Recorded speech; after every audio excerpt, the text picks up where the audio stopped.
तो मैंने आज ये तो देख लिया, अगर आपके पास पैसा हो तो आप एफआईआर भी बदल सकते हो।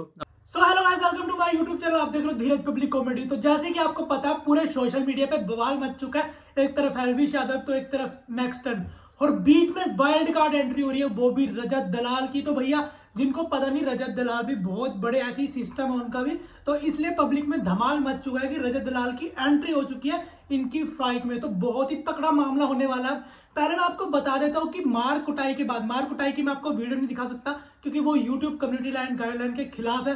तो उससे पहले मैं ये दिखाता हूँ कि जो मार पिटाई के बाद मैक्सटर्न की क्या स्टेटमेंट है, वो मैं आप सबको दिखाना चाहूंगा। तो मैंने आज ये तो देख लिया, अगर आपके पास पैसा हो तो आप एफआईआर भी बदल सकते हो, और इस चीज़ को प्रूव करूंगा। पर उससे पहले लड़ाई किस बारे में हुई, क्यों हुई, हम इस बारे में बात नहीं करेंगे। मैं सीधा पॉइंट पे बढ़ता हूँ। एलविश ने जो लोकेशन दी थी वो उसके घर की लोकेशन थी, या फिर किसी के तो घर की लोकेशन थी। और मेरा इंस्टिंक्ट बोला कि मुझे उसे अपने लोकेशन पर बुलाना चाहिए, जो एक पब्लिक लोकेशन हो। अब मेरे को यही था भाई, जो भी गलतफहमी है डिबेट से सॉल्व करो। अगर आपको लगता है आप सही हो तो आप डिबेट करो, मेरे को लगता है मैं सही हूँ, मैं डिबेट करूंगा। तो कुल मिला के शब्दों से ही जीतना था इस चीज़ को। और मैंने पूरी तैयारी की थी। मैंने वहाँ पे सोफा वोफा सब लगाया था कि जब एलविश भाई आएंगे तो वहाँ बगल में बैठेंगे, ये वो फलान ठिकाना। लेकिन जैसे ही वो आए, एक तो अटैक करना शुरू कर दिया, ऊपर से बहुत सारे बंदों के साथ आए। ऊपर से ये भी नहीं था कि वन ऑन वन फाइट हो, उसके साथ उसके कुछ बंदे थे, वो भी मदद कर रहे थे उसकी। इस तरीके से मदद कर रहे थे कि मैं कुछ कर ही नहीं पा रहा था, क्योंकि मेरे को दो तीन लोगों ने पकड़ लिया था अगल बगल से। अब जब लड़ाई हुई, लड़ाई के बीच में ही एलविश ने मेरे को लगभग ये अपने घुटनों से नाक पे मारा, कई बार हाथों से मेरे सिर्फ मुंह पे मारा।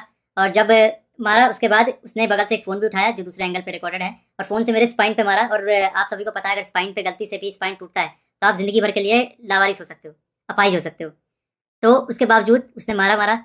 और उसके बाद उसने क्या किया, जान से मारने की धमकी भी दे दी। अब जान से मारने की धमकी एक दो बार नहीं दी, मल्टीपल टाइम्स दी। कम से कम जितना मुझे पता है 3 बार तो दी ही थी उसने धमकी जान से मारने की। और ऑफ कैमरा भी उसने कई बार जान से मारने की धमकी दी। अब ये सब होने के बाद जब लड़ाई वड़ाई खत्म हो गई, तो उसके बाद वो वापस जा रहे थे, तो वो जो बंदे लाया था उनमें से कुछ बंदे मेरे को, मतलब होता ना एक प्यार से धमकाने वाला सीन, कि भाई सॉरी बोल दे, क्यों ले रहा है पंगे, ये वो। भाई मैं तो अपने चीज़ों पे अटल था। मैंने बोला मैं सॉरी तो नहीं बोलूँगा, क्योंकि मैंने गलती तो की नहीं है। उसके बाद एलविश ने भी थोड़ा ट्राई किया था सॉरी बुलवाने के लिए, लेकिन मैंने उसको भी सॉरी नहीं बोला। और ये सब जब हुआ, तो शुरू में मेरे को लगा मेरे को सिर्फ यहाँ चोट आई है, क्योंकि मेरे को कहीं पे भी दर्द फील नहीं हो रहा था। तो मेरे को शुरू शुरू में सिर्फ यहाँ चोट आई। उसके बाद 1 डेढ़ घंटे बाद मेरे को यहाँ पे दर्द होना शुरू हुआ, और फिर 2 से 3 घंटे बाद मेरे पूरे स्पाइन में दर्द होना शुरू हुआ। और इस तरीके से हुआ कि मैं सो ही नहीं पाया। सुबह 4 बजे मैंने सोने का ट्राई किया था, मैं दोस्त के घर साकेत गया हुआ था।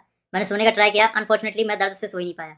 उसके बाद हम जब दर्द हो रहा था तो हम गए वहाँ पे मैक्स हॉस्पिटल साकेत के, मेडिकल निकलवाने। तो उन्होंने मना कर दिया, विदाउट एफआईआर नहीं होगा।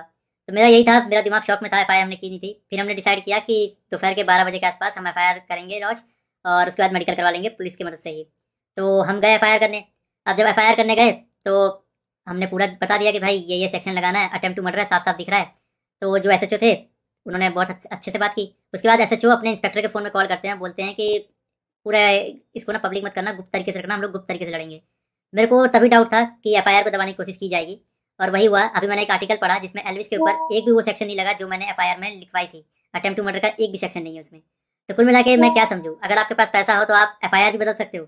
मतलब हरियाणा में इस तरीके से गुंडागर्दी चल रही है कि एक बंदा आता है, मारता है, उसके खिलाफ कोई एक्शन नहीं होता, उसको पुलिस पकड़ के लेके नहीं जाती। यहाँ पे इस बात को 24 घंटे हो चुके हैं, और वो बंदा अभी हंस रहा होगा कि उसको कोई पकड़ के नहीं ले गया, उसको फर्क ही नहीं पड़ा होगा। मैं हरियाणा के सीएम खट्टर जी से रिक्वेस्ट करना चाहूंगा कि इस गुंडे एलविश यादव को अरेस्ट करवाओ।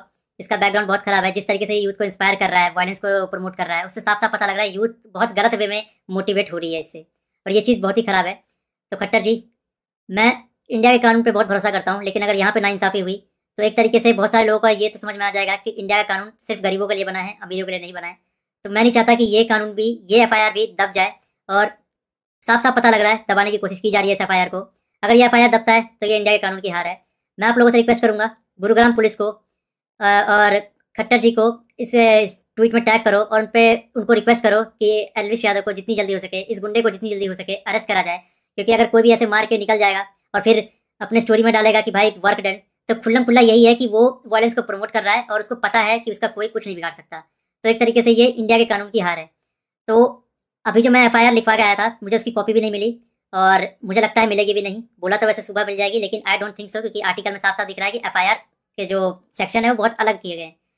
तो इंडिया के कानून का मजाक ना बने, तो आप लोगों से एक आखिरी बार रिक्वेस्ट है, सीएम खट्टर जी को गुरुग्राम पुलिस के ऊपर टैग से टैग किया जाए, ताकि ये मामले को वो लोग सीरियसली ले। इन द एंड अगर इस बीच में मुझे कुछ भी होता है, मेरे पे कोई भी जानलेवा हमला होता है, इसका जिम्मेदार एलविश यादव होगा या फिर उसके दोस्त होंगे या फिर गुरुग्राम पुलिस होगी जिसने मेरे एफआईआर को पूरा का पूरा बदल दिया और पता नहीं क्या एफआईआर लिख दिया। और ये इंडियन कानून की बेइज्जती है, ये तो मैंने देख लिया। कुछ नहीं भाई, अगर तुम्हारे पास पैसा हो तो कुछ भी कर सकते हो, ये तो मैंने देख लिया भाई। तो गाइस ये थी मैक्सटन की स्टेटमेंट। पर देखा जाए तो आप सबको ही पता है कि ये पूरा प्री प्लान था।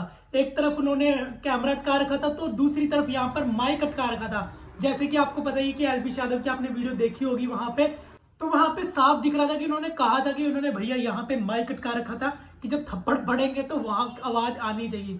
मतलब ये सब कुछ प्री प्लान था। एक तरफ से मैक्सटर ने ये फेम लेने के लिए उकसाया एलविश यादव को, जिसकी वजह से उनको मार भी पड़ी। पर मार पड़ने का फायदा एक ये हो गया कि भैया उनके लाखों फॉलोवर ऐसे बढ़ रहे हैं। फॉलोवर की गिनती आप देखना, फॉलोवर तो काफी बढ़ रहे हैं। पर आपने देखा होगा कि रजत दलाल जो है वो पहले एलविश यादव को सपोर्ट कर रहे थे, पर एकदम गेम में ट्विस्ट आया और रजत दलाल का सपोर्ट अब आ गया मैक्सटन को। और आज इनका मिलेंगे भी भाई, ये दोनों साथ में अब मिलेंगे तो देखते हैं क्या होता है। रजत दलाल की स्टोरी में उन्होंने साफ कहा या तो ये मैटर आपको सालों साल तक याद रहेगा या चुपचाप से सिमट जाएगा। ये तो आज ही पता चलेगा, देखते हैं भाई क्या होता है। पर पूरे सोशल मीडिया में बवाल मच चुका है एलविश यादव और मैक्सटन के नाम से। तो जो अच्छी वीडियो लगी तो लाइक शेयर सब्सक्राइब करना। तो मिलते हैं आपको नेक्स्ट वीडियो में।